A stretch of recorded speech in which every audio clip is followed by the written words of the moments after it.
Hello, friends. Welcome to the Second Phase podcast. I'm your host, Robin Graham, a certified brand strategist and business coach. You might be wondering, why the second phase? The second phase may be a change in careers and learning how to navigate the world of entrepreneurship, a significant lifestyle change, going from stay-at-home parent to starting a business, a traumatic loss, a move, or an illness. It could be any number of things. No matter the definition, you are here to discover your second phase.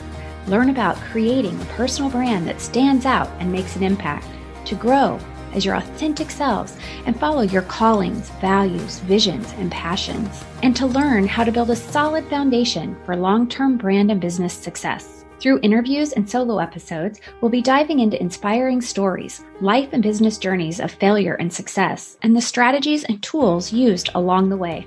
You ready to learn? Grab your coffee, the car keys, or the dog's leash, and let's dive in to this episode. Hey friends, I am here today with another great interview.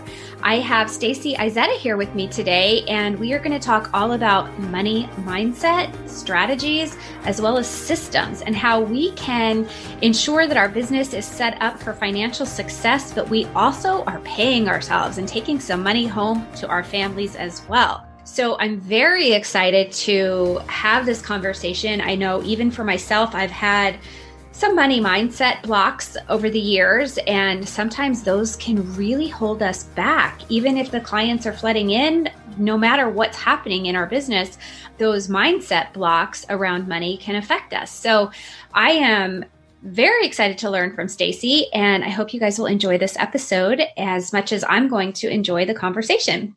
So without further ado, Stacey, welcome to the Second Phase podcast.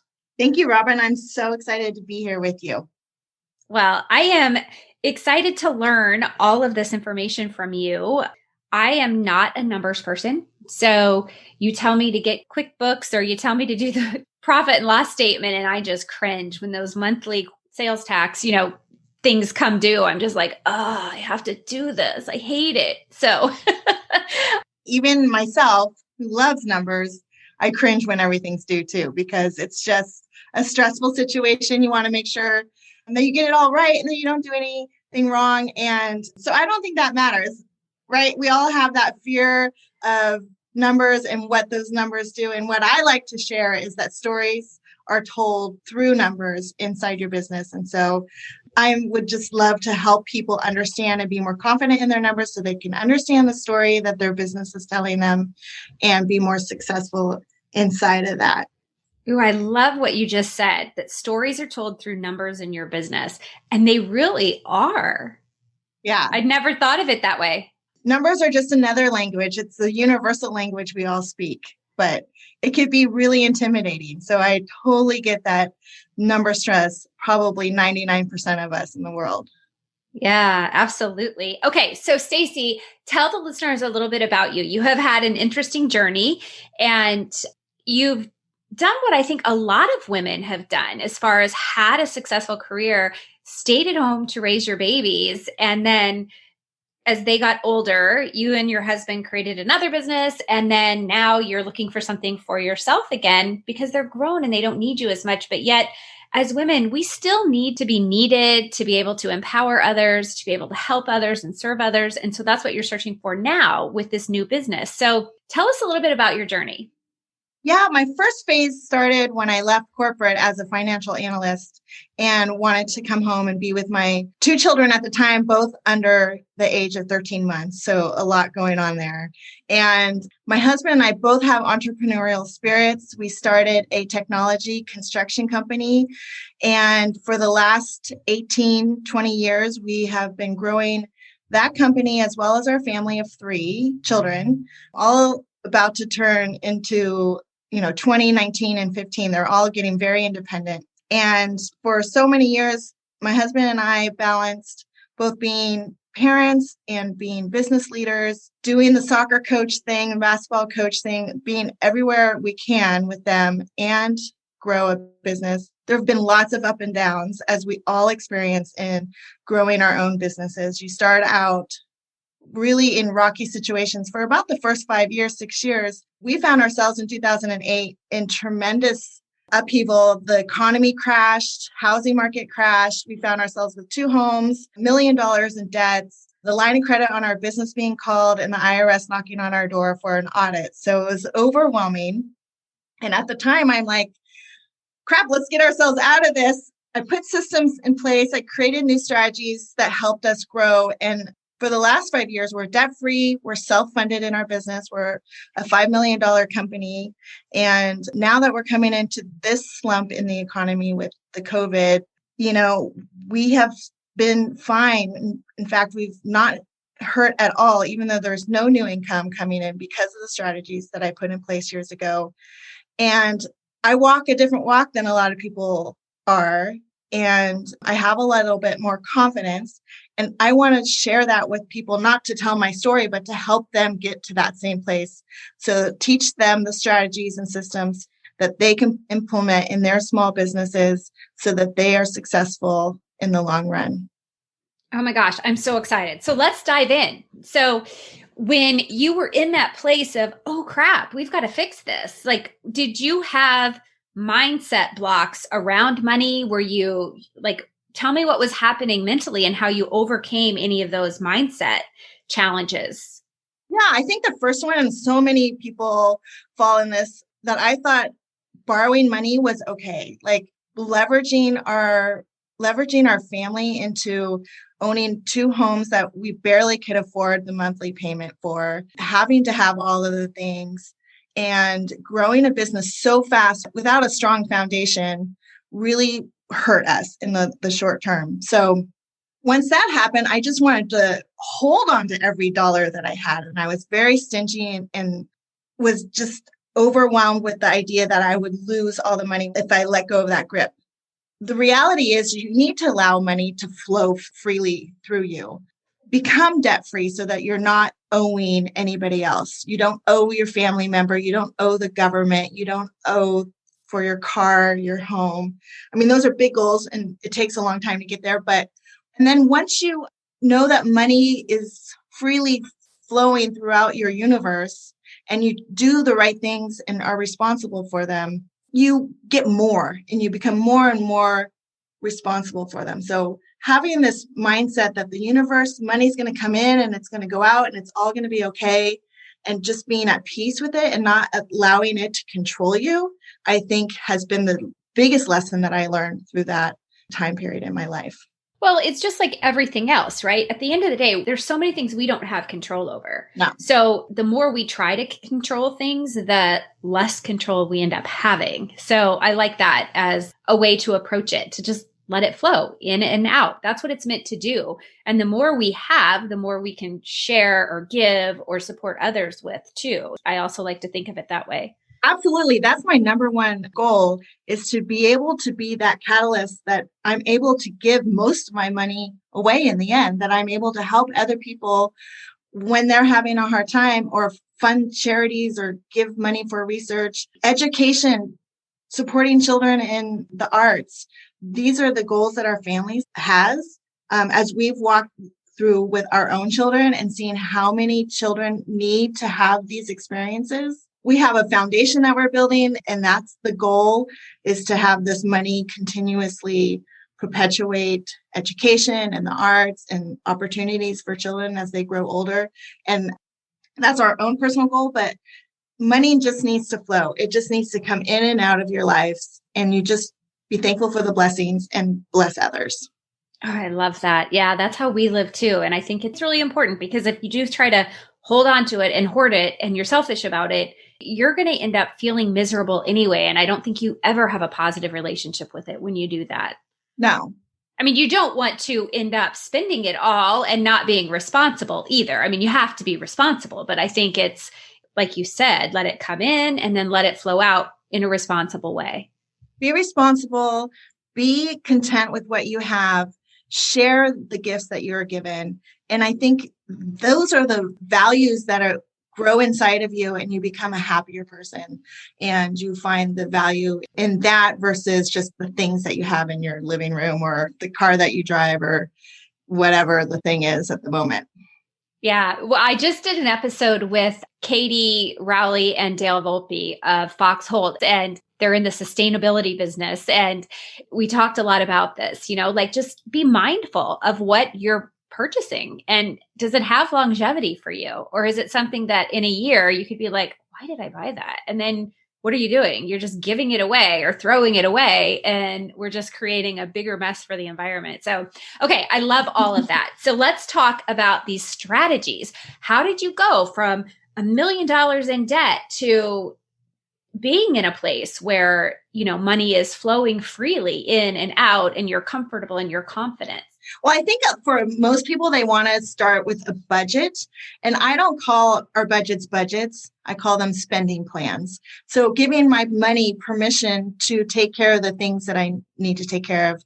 Being, again, conservative. What do I really need in the moment? If I have a lot of debt to take care of, I'm not going to go out and give myself permission to eat out 4 times a week. I'm going to learn how to plan for my meals. I'm going to be conscious about the money I'm spending on clothing and extra projects or things to that effect. And that's a short-term mindset, like just put as much money as you can towards those debts, get them out of your way. There's so many different methods of doing that with the snowball effect. Dave Ramsey is a fantastic mentor in learning his systems. The same concept goes inside your business too. Like if you can start your business without taking a loan or using credit cards as a crutch, start your business slow and be mindful about how you're going to move forward, what things you're going to invest in. Always invest in things that are going to give you a really strong return on your money and effort. So that was the first thing I did. I tried to get us out of debt 100%. And when you become more focused and you put systems in place and become more efficient, your profitability in your business skyrockets. And so when you realize that the revenue coming in is growing, but you've limited your expenses, that net income portion can then pay off so much more.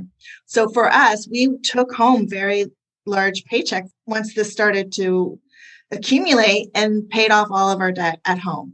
Your business should be funding the values and the needs of your family. So keep your business structure and systems tight so you're growing in your business, but your expenses are low so that you can bring as much home to your family for your family's needs and dreams as much as possible. That was the first thing that we did. I love that.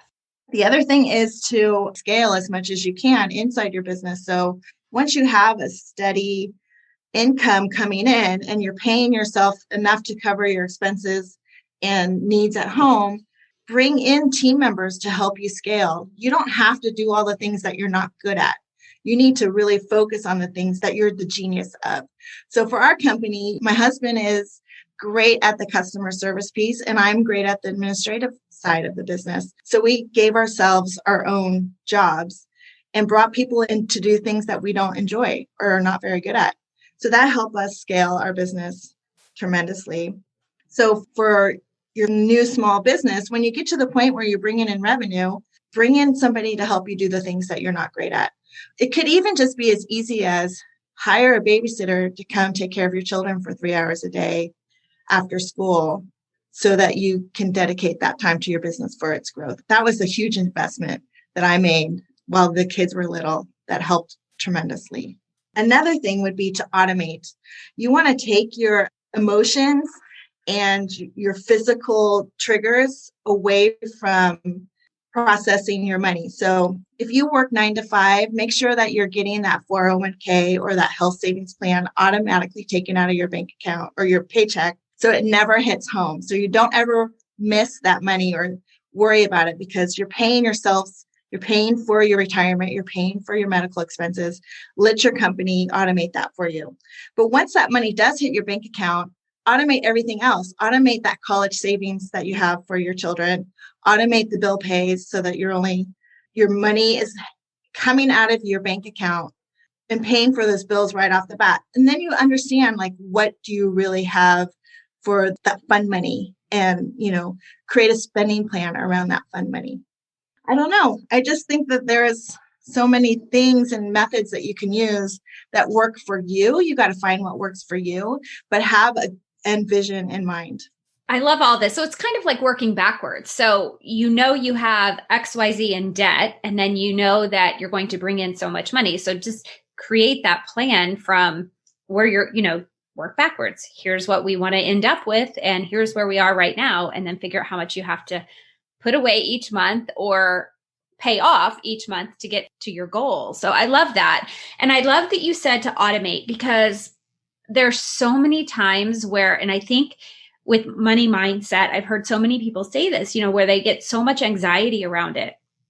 And if you automate it and everything, you just make sure that balance is there so that it can be automated and taken out without getting that bounce check and having to pay additional fees. But if you automate it, it takes away that anxiety too. Yeah, absolutely. So a method you could put in place is, okay, let's say you got paid every Friday, but every other Friday, you set up bill payments in your bank system. This can be in your business or at home, that all, the bills for the next 2 weeks coming up get paid on that Friday. So 2 Fridays a month is when money goes out. So what happens? Well, you just go and make sure that on Thursday night or Wednesday night, you have enough money to cover all of those bills coming out. If you don't, then, we really have to have a conversation about planning ahead. And maybe your spending is wild during the week for whatever reason. The one key thing too that I didn't talk about was you need to have an emergency fund. So you wouldn't have those, oh crap situations where you don't have enough money in your bank account. You have to have an emergency fund. If you're a 2-income family, you should have at least a 3-month emergency fund. If you are a single income family or single all on your own and you don't have any sort of passive income situation, you should have 6 months of emergency fund. And that's for your housing, your utilities, and for food. So you don't have to worry about, we're going to just be conservative about purchasing clothes and all the extra stuff until you have that 6 months or 3 months emergency. And then you can get to start having more fun with your spending plan.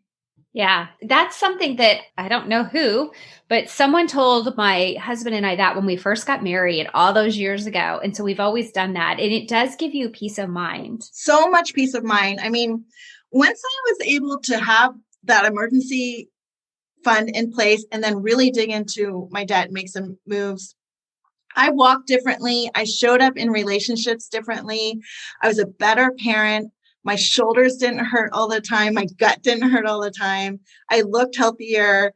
So many things you don't realize you're holding in. And again, talking about that, holding on to that money, holding on to that control. We don't have to do that. We can begin to set things in place, automate things, have mindset, have strategy. And when those are working and those foundations are well and those are working for you, you just show up as a whole person. You're just so much happier. And wouldn't it be nice if most of us felt that way?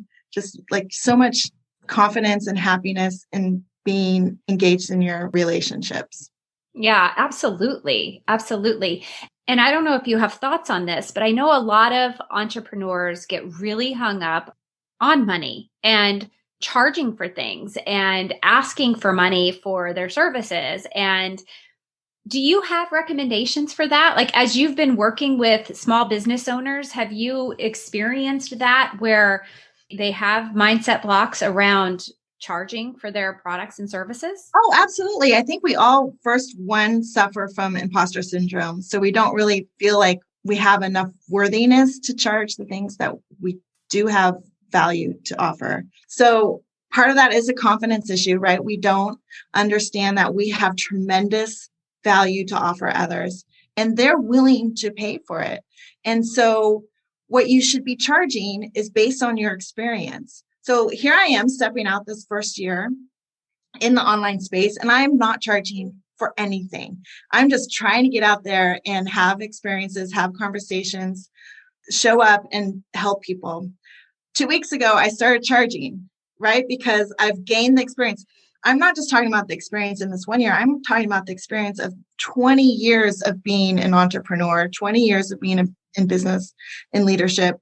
And I need to start charging for that experience, not the 1 year experience. So if you go on my website, you'll see some things that were freebies 3 months ago are now being charged for. Granted, they're $12. It's not a big expense, but I'm starting to value my own time and effort and my 20 years of experience and stepping out and saying, it's okay for you to pay for my knowledge. Now, if somebody wanted to work with me one-on-one, of course, that is going to be a customized situation. And so I'm going to want to charge for all of that experience that I'm bringing. And a lot of people have been asking me right now, like, well, when do I know when to increase my prices? You should be increasing your prices at every opportunity. Every 6 months or every year, you should increase your prices 3 to 5%, maybe even 10%. Or sometimes when you brought in a new product or project, a new course, charge what it's really valued at. And if you're afraid that you won't get clients, you will get clients. It might take a little bit longer, but you'll get the right clients, the ones who value your knowledge and who will be willing to pay for exactly what you're going to provide to them. Oh, I love that. And it's so true. And I think if you're in that mindset thinking that you're not going to get clients, then you're not trying to reach your ideal clients, because there are people out there who will definitely hire you because they desperately need your help and your service. So if they're not really ready to invest in themselves to pay that dollar value, make sure you have other offerings that are lower price points. They don't get you the same amount of time. They don't get the breadth of your experience because that is the higher price ticket. But at least it's training them or it's getting them comfortable with investing in themselves and paying for something that they need. And then they learn what you have to offer. And then they're going to want the next thing and then the next thing and the next thing. And then they'll slowly grow up your ascension ladder of pricing and offerings. And the more you're able to provide them your one-on-one connection is the more expensive offering. Right. Because time is our biggest commodity, right? I mean, that's the one thing that we know is limited. We can't make more of it. We can't create more of it. We can't have more of it appear out of nowhere. So we have to be mindful of that. And that in and of itself is value. Absolutely. And to the flip side, like you need to value your own time. So if you're willing to give somebody 7 hours a month of your time, make sure your hourly rate is being covered. Like make sure you can, again, reverse engineer the same situation. How much is my time worth? My hourly rate is this. And we can go into learning about how to calculate your hourly rate. But, you can reverse engineer. I want to earn this much an hour and then back into it and see what it takes to get there. But value yourself. You have a lot to offer other people. And it's okay to charge for what you need. Yeah, absolutely. 100%. Are you ready to start the second phase of your career journey?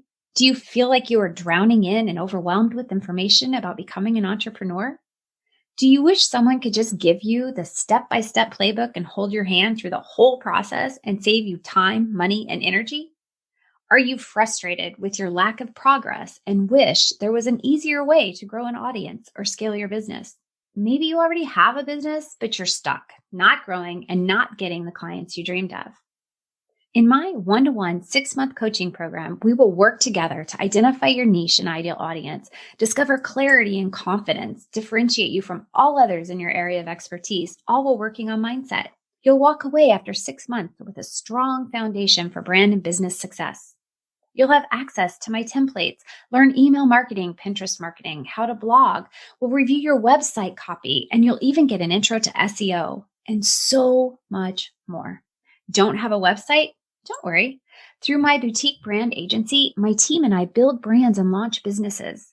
You can think of it as a brand in a box. We do it all for you and with you. No need to get multiple estimates and work with people all over the place. It's one-stop shopping. After 6 months, you'll be able to launch or relaunch your business with confidence and be on the fast track for success.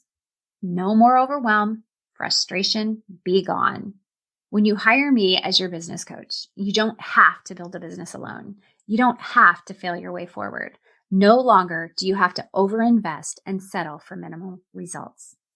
Let me help and guide you step by step, piece by piece, to create a long-term foundation for success and a thriving, profitable business. And let's have fun while we build it. To apply and connect to see if we're a good fit for each other, visit my website, therobingraham.com/brand and business coach. I look forward to learning more about your goals and dreams and helping you make them a reality. Okay, so what about the systems? Do you have specific systems that you recommend? One thing that I did put into place and is a core system in my BFF blueprint is a banking strategy. So I firmly believe you need to have multiple bank accounts inside of your business. The first being your basic checking account, and that's for the operations of your business. So your income will come into this account and you will pay for operating expenses out of this account. Then the second one is a tax savings account. And it's kind of like every dollar that comes in, 30% of that is going to head over into that savings account. So I'm not in a cash bind ever when it comes time to pay for quarterly taxes or the annual tax. The third account would be a savings account. So I would allocate a special percent. Every time money comes in, I say, okay, 30% of that. That's where I'm at, but it could be as little as 5%. 5% of that money goes to the savings account. And what that savings account is, your emergency fund plus some. So let's say you have a threshold of emergency account of 3 months. So let's say that's $3,600. Everything after $3,600 can be used to reinvest in the business later on. So if you want to take a course or join a mastermind or go on a retreat, again, all business related, you have the savings account. It's in place of a credit card. Like instead of taking on debt, you've self-funded your future investments. The fourth one is a bonus account. So again, money comes in, you've identified that you want to save 2 or 3, 5, 20%, whatever your business will allow. You put that into a bonus account, and every quarter you take that as a draw outside of your paycheck. Granted, this is a bonus for all of the hard work that you've done inside your business. And then you could bring that into your family and use that for whatever celebration you want to do there. That could be the family vacation. It could be funding date nights with your husband for the next 3 months. It could be whatever you want it to be. It could be that spa retreat with girlfriends, but that's money there that you've put aside. Same concept can be held at your home. You can do the same idea with bank accounts inside your family. We have over 20 bank accounts inside our family with all the kids and all the things. Yeah. I thought we had a lot. It's a lot, but it's also the one change that I made that really has allowed for all of the opportunity that we have in our lives right now. I love that. I've always had, well, if anybody came in and looked at my system, which has worked very, very well for many years, but if anybody came in and tried to figure it out, like I've told my husband, if I die, you're going to have a mess because I know everything. You need to write it down. It is. It's all written down. He's just got to go through and figure it out. But yeah, it's just been kind of a joke because I've done it all. But I have everything, like you said, segmented out. But it may not be in different accounts. It may be hidden within accounts. So yeah. But I mean, to me, that has helped. I mean, it's given a lot more peace of mind and security over the years than if I had just, rolled the dice to see where it was going to go or how are we going to do things, especially with saving for colleges. Yeah. So I'm thinking, everybody has different personalities. You and I think, are born in the same month. We probably have very similar personalities where we're very strategic and organized. And so what happens with the person who's like, I just live day by day. I don't really live by plan. You can do this. It's very simple. I know that we've just explained a lot of things that seem overwhelming, but if you can even just have 2 bank accounts, one checking and one savings, and you are very adamant about never touching anything in your savings account ever. If you just had that one rule in your life until you needed that money, and that's not need that money to buy a car or need that money, I'm talking about the business, like you just always have that money there for the emergency. If 2 bank accounts are all that you can deal with, start there, start there. Yeah. And I think it is important, like for the people that do go, oh, well, I just go day by day, or I've never had a spending plan. I remember growing up, my mom always says, well, that's not in the budget. And I hated the term budget. And I really think that from a mindset perspective, that set me up. Like never wanted to have a budget for our family, but I like how you call it a spending plan because I would map it out, but I never could call it a budget. Yeah. Yeah. There's also a whole nother thing where you need to like track where you're going. And that's the other key element is, you have this plan and then you need to check to make sure you're on target with that plan. So I teach how to do a bank reconciliation. I know that word is, again, another scary word, but it's basically like tick-tacking, making sure that you've got all the checks and balances in place. Really doing maybe with your family and inside your business as well as you do weekly meetings or monthly meetings to make sure that everyone still has the same vision and goal, and check your calendar and what activities do we have coming up that we need to pay for. Being aware of your environment. Don't just live in the moment as much as that is the goal. Like you do need to have some structure and planning in place so that you can live in the moment, right? Because all those things are taken care of for you. They're automated. You're all journeying on the same path as far as your vision for your family or your vision for your business, the mission, so that you can live in the moment and be present, because all that stuff is no longer a worry. Yeah, I love that. This has been so great. Great advice. And I think it's going to help a lot of people with their business finances and really taking, I guess, I don't really want to say organized approach, but the approach to make things simpler, less stressful, and really have more ownership and responsibility with the money without having the additional stress. So this is awesome. Thank you. Thank you. I'm glad to share it. Do you have any questions for me? One question I did have, because I am coming into this new marketplace, this online marketplace, I can share my story all night long. I can tell people what I do, but that's not going to really attract people to me. I want to be able to relate to people and their struggles. I've experienced them over the last 20 years, but some of them are not fresh to me any longer.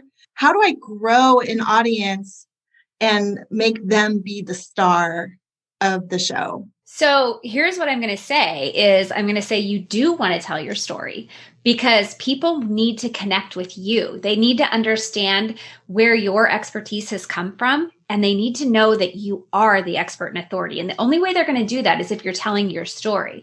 Now, you're going to tell it humbly, right? You're not going to be like, oh, I experienced this and I'm now the queen of finance or whatever, but you do definitely want to communicate your story to them, but in an authentic way, and then use it as a way to create maybe case studies or different scenarios and how you've learned. And the most important thing is your why. Like, why has your journey given you the ability now to help someone else? Why does it matter? Why does your journey matter to them? Why should they care what your journey is? So as long as you spin it in a way that is honest, aligned with your values, which what you do is so aligned with your values, and then communicating that in a way that is so authentic and genuine that it just brings them in because there's an emotional connection there. They've seen that you've done it, so they know that you can now teach them how to do it too. So you do definitely want to communicate your story. You don't have to have stories from 20 years ago. It can be broad. It can be, somewhat generalized. You don't want to give them every single detail so that you lose them, but you do want to communicate how your experiences have led you to where you are today and how your experiences have led you to be able to help them be the hero of their journey. So it's really merging two stories into one. So you want to take your story and then combine it with their story so that they can completely understand how you're going to make them the hero of their own journey. Does that make sense? Yeah, it does. I think it's hard to do in practice. And maybe I think it's a lot of my own growth that I need to do. So that's why I asked the question, like, I don't want it to be the Stacey show, because I'm humble. So I don't really need to share that all the time. And I want it to be about others and how they are okay in being in a stuck place and I can help them move forward. But I don't, again, want it to be, here, look at me. I've been the shiny star for so long and you need to do what I do. I want to be able to experience where they're at and just guide through the mud, basically, like get you out Mm-hmm. out of the mud puddle.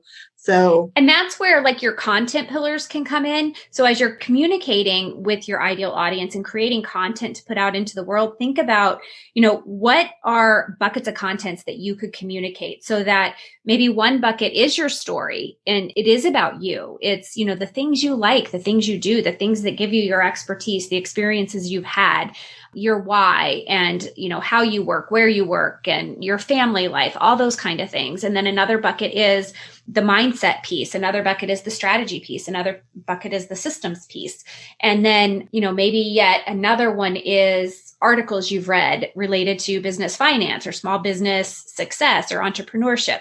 But create those buckets, I would say anywhere from 3 to 6, and then pull from all of those different things. So every single communication you have is not about you per se, but you're intertwining your experiences and the knowledge you have to then educate.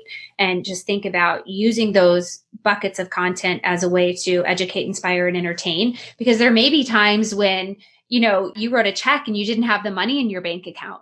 So show those things that happened and it was totally accidental. You just forgot to transfer from one account to another or whatever the case may be. But show that human side that, you made mistakes along your journey. And that's how you know how to help someone else, because we've all done stupid things, right? So as you're communicating, absolutely 100%, you want to tell your story and you want to tell it in an authentic way. But that's how you're going to build that emotional connection with your ideal audience. Yeah, that's great. Thank you, Robin. Absolutely. All right, Stacey, how can the listeners find you, learn more about you, your business, and connect with you? Best place to start is to follow me on Instagram, the Small Business BFF. From there, you can go to my website where I have a lot of content that you can download and or connect with me. We can do a little coffee chat. You can express some concerns that you have inside your business or about money, and we can start a conversation about that and see how I can help you. I'm on Clubhouse. I know that's the new thing as Small Biz BFF. And BFF stands for Best Financial Friend. So what I want people to do is just feel that they can be comfortable around me, be vulnerable around me, and I can help them hold their hand, have coffee with them, get them a new vision for their purpose in life around their financial situation and help them through that. That's awesome. Well, connect with me on Clubhouse. What is your website, just so the listeners know? It's the Small Business BFF. Okay, great. And I will put all that in the show notes so everybody can easily just click and go straight there. But Stacey, thank you so much. This was great. Thanks, Robin. Have a great day. Thanks. You too. And that's a wrap, friends. If you enjoyed this episode and found the information helpful, please take a moment to subscribe and leave a rating and review. That would mean the world to me. If you know someone who could use the information shared today, please share the episode with them too. And let's connect. You can find me on Instagram, Clubhouse, Facebook, and LinkedIn as The Robin Graham. Lastly, if you'd like more information on personal branding and brand marketing strategies, be sure to join my email list and the Female Entrepreneur Insider Facebook group. We are there every week with tips and trainings to help you build a solid foundation for brand and business success. And don't forget, on the website, you can find a plethora of free resources. Go to therobingraham.com/resources and download any of the free resources that I have created to help you build a personal brand that stands out and makes an impact. Until next time, remember to smile.